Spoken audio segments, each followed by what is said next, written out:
Now, these abilities operate whether you know it or not, but often they operate in spite of you rather than with your conscious cooperation. And often when you do find yourself using them, you become frightened, disoriented, or confused. No matter what you have been taught, you must understand, for example, that basically speaking, perceptions are not physical in the way that the term is usually used. If you catch yourself perceiving information through other than your physical senses, then you must accept the fact that this is the way perception works. What often happens is that your conception of reality is so limited that you take fright whenever you perceive any experience that does not fit into your conception. Now, I am not speaking merely of abilities loosely called quote-unquote extrasensory perception. These experiences seem extraordinary to you only because you have for so long denied the existence of any perception that did not come through the physical senses. So-called extrasensory perception gives you but a crude and distorted idea of the basic ways in which the inner self receives information, but the concepts built around extrasensory perception are at least nearer the truth, and as such represent an improvement over the idea that all perception is basically physical. Now, it is nearly impossible to separate a discussion of the nature of the soul from a discussion of the nature of perception. Very briefly, let us review a few points. You form physical matter and the physical world that you know. The physical senses actually can be said to create the physical world, in that they force you to perceive an available field of energy in physical terms, and impose a highly specialized pattern upon this field of activity. The physical senses actually can be said to create the physical world, in that they force you to perceive an available field of energy in physical terms, and impose a highly specialized pattern upon this field of reality. Using the physical senses, you can perceive reality in no other way. This physical perception in no way alters the native, basic, unfettered perception that is the characteristic of the inner self being the portion of the soul that is within you. The inner self knows its relationship with the soul. It is a portion of the self that acts, you might say, as a messenger between the soul and the present personality.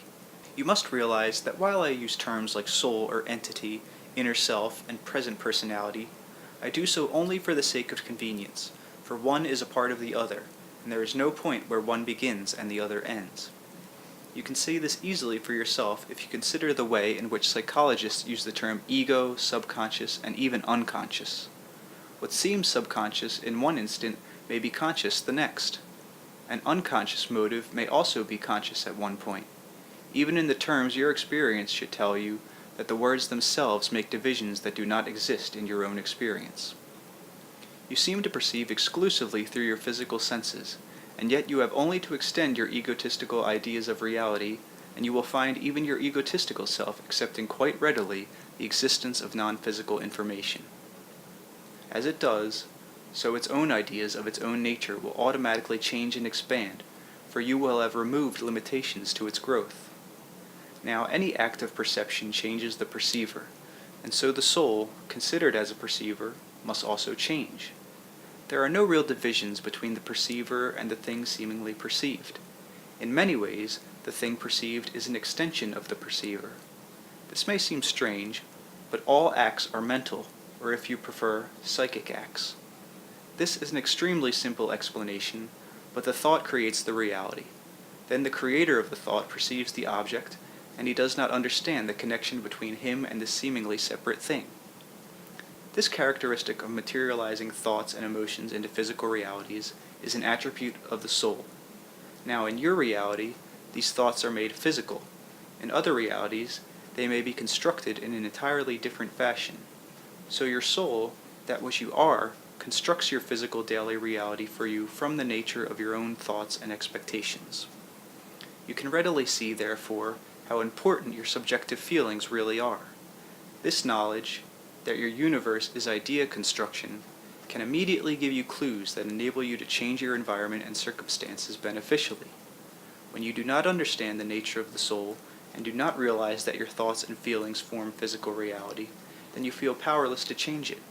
In later chapters of this book, I hope to give you some practical information that will enable you to alter practically the very nature and structure of daily life. The soul perceives all experience directly. Most experiences of which you are aware come packaged in physical wrapping, and you take the wrapping for the experience itself, and do not think of looking inside.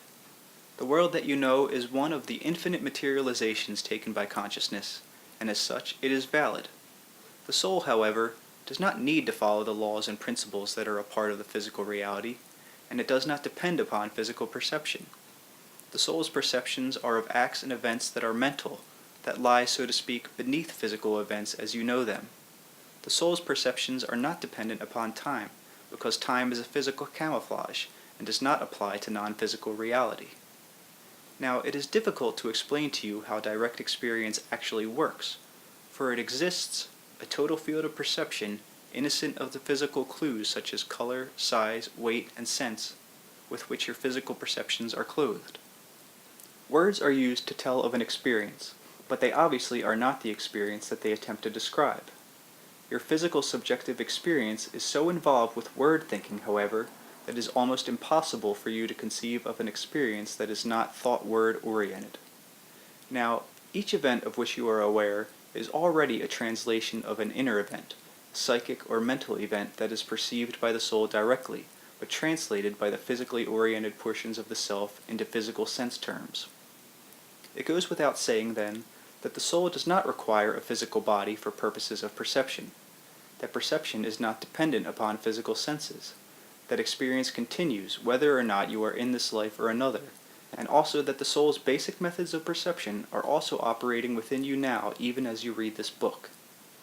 It also follows that your experience within the physical system is dependent upon a physical form and physical senses, again because these interpret reality and translate it into physical data.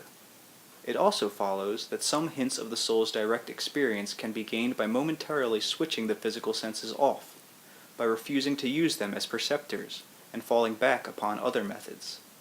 Now, you do this to some extent in the dream state, but even then, in many dreams, you still tend to translate experience into hallucinatory physical terms.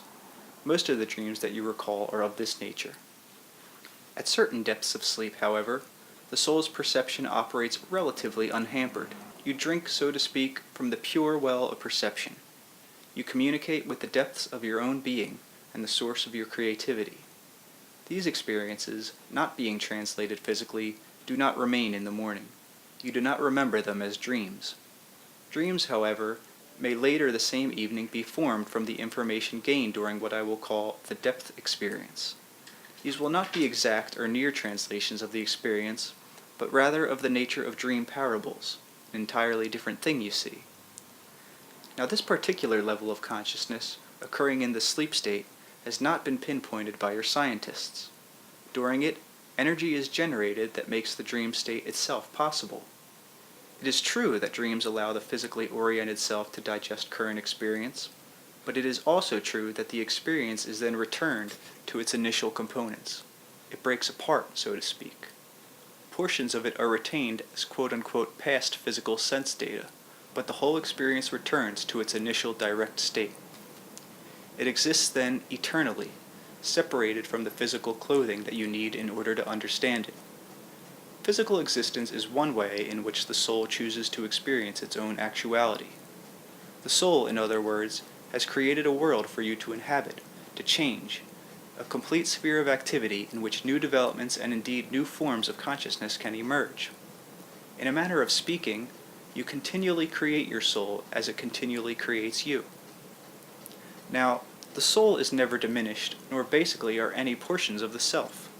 The soul can be considered as an electromagnetic energy field of which you are part.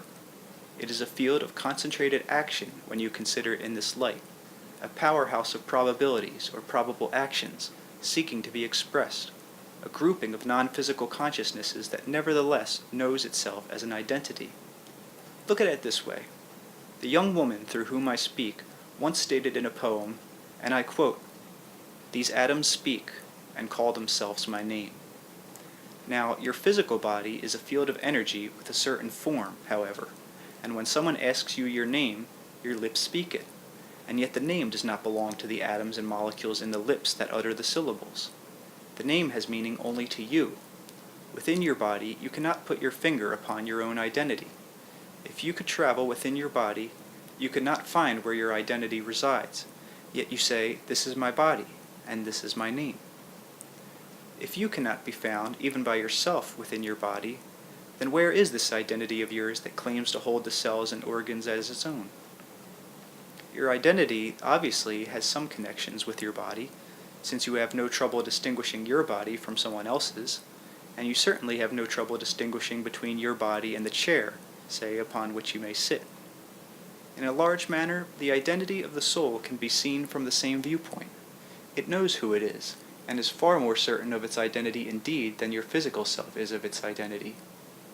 And yet now where in this electromagnetic energy field can the identity of the soul as such be found?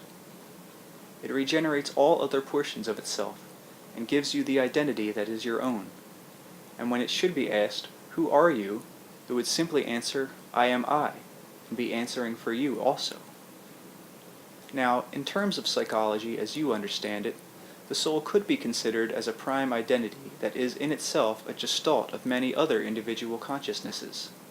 An unlimited self that is yet able to express itself in many ways and forms, and yet maintain its own identity, its own I-amness, even while it is aware that its I-amness may be a part of another I-amness. Now, I am sure it may seem inconceivable to you, but the fact is that this I-amness is retained even though it may, figuratively speaking now, merge with and travel through other such energy fields. There is, in other words, a give and take between souls or entities, and no end of possibilities, both of development and expansion. Again, the soul is not a closed system. It is only because your present existence is so highly focused in one narrow area that you put such stern limits upon your definitions and the self, and then project these upon your concepts of the soul. You worry for your physical identity and limit the extent of your perceptions for fear you cannot handle more and retain your selfhood. The soul is not frightened for its identity. It is sure of itself. It ever seeks. It is not afraid of being overwhelmed by experience or perception. If you had a more thorough understanding of the nature of identity, you would not, for example, fear telepathy, for behind this concern is the worry that your identity will be swept away by the suggestions or thoughts of others. No psychological system is closed. No consciousness is closed, regardless of any appearances to the contrary within your own system. The soul is a traveler, as has been said so often, but it is also the creator of all experience, and of all destinations in your terms. It creates the world as it goes, so to speak.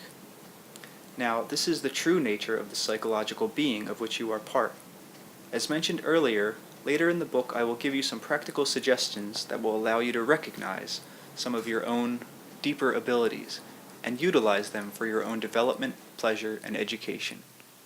Consciousness is not basically built upon those precepts of good and evil that so presently concern you. By inference, neither is the soul. This does not mean that in your system and in some others, these problems do not exist, and that good is not preferable to the evil. It simply means that the soul knows that good and evil are but different manifestations of a far greater reality. Now, I want to emphasize again that while all this sounds difficult in the telling, it becomes much more clear intuitively when you learn to experience what you are. For if you cannot travel inside your physical body to find your identity, you can travel through your psychological self. There are far more wonders to perceive through this inward exploration than you could possibly believe until you begin such a journey for yourself. You are a soul. You are a particular manifestation of a soul, and it is sheer nonsense to think that you must remain ignorant of the nature of your own being. You may not be able to put your knowledge clearly into words, but this will in no way negate the value or the validity of the experience that will be yours once you begin to look inward. Now, you may call this a spiritual or psychological or psychic exploration, if you prefer. You will not be trying to find your soul. In that respect, there is nothing to find. It is not lost, and you are not lost. The words you use may make no difference, but your intent does indeed. End of dictation.